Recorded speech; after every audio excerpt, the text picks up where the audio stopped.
Bonnie and Clyde, Je t'aime moi non plus, Poupée de cire, Poupée de son, tous ces titres évoquent Serge Gainsbourg, l'auteur français disparu depuis plus de 30 ans.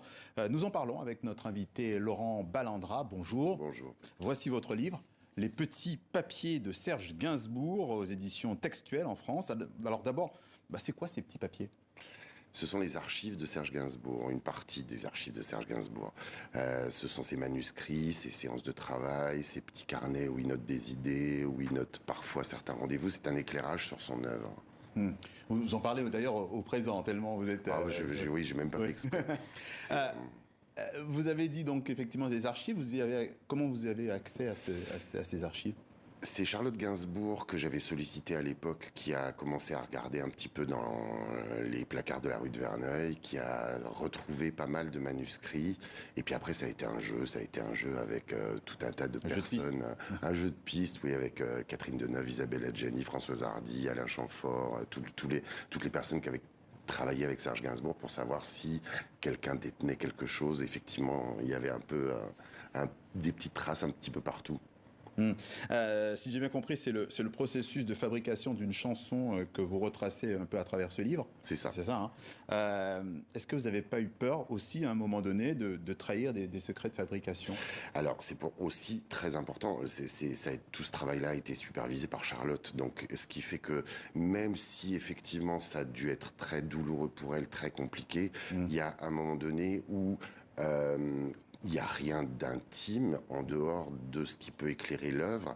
Et de toute façon, on n'a pas les clés, puisque Serge Gainsbourg n'étant plus là pour expliquer, on est parfois tenu à des déductions. Donc on en a beaucoup parlé entre Gainsbourophiles pour savoir s'il fallait dater tel manuscrit de telle époque ou l'attribuer à tel interprète.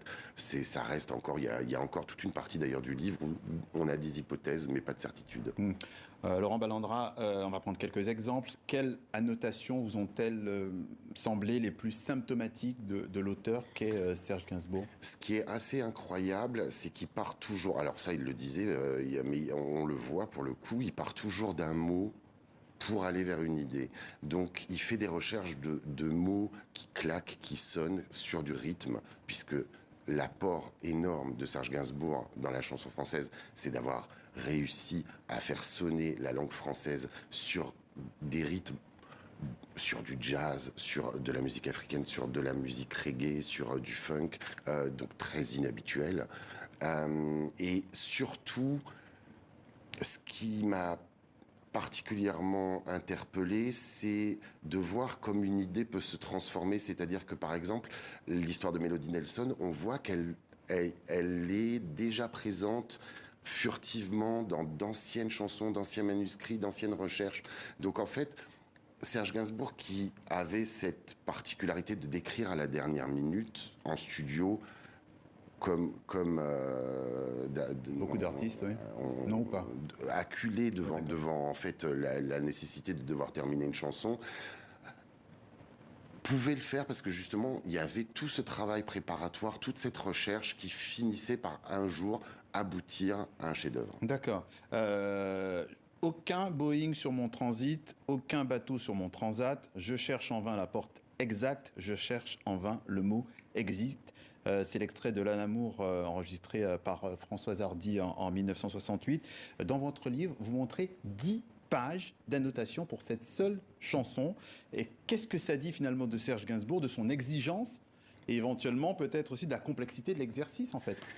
Il va chercher la rime compliqué. Les rimes en hit, très honnêtement, c'est très peu usuel. Il va chercher les assonances, beaucoup, parce que François Hardy, par exemple, a évidemment chanté L'Amour, mais aussi Comment te dire adieu, sous aucun prétexte je ne peux. Donc les rimes en X. On a vraiment ce travail sur la langue française avec beaucoup d'anglicismes, beaucoup de phrases qui finissent par avoir un sens presque dépouillé de ce que ça raconte vraiment. Oui. Parfois, il faut revenir sur le texte pour être sûr de ce que ça raconte. Alors, on va très vite, très rapidement. En 2016, Bob Dylan a décroché le prix Nobel de littérature. Est-ce que, selon vous, Serge Gainsbourg, même à titre posthume, pourrait obtenir un prix comme celui-là ? J'en sais rien, je sais pas. Mais en tout cas, peut-être la chose que je voudrais signaler par rapport à l'actualité du jour, c'est que n'oublions jamais que Serge Gainsbourg et sa famille sont des réfugiés,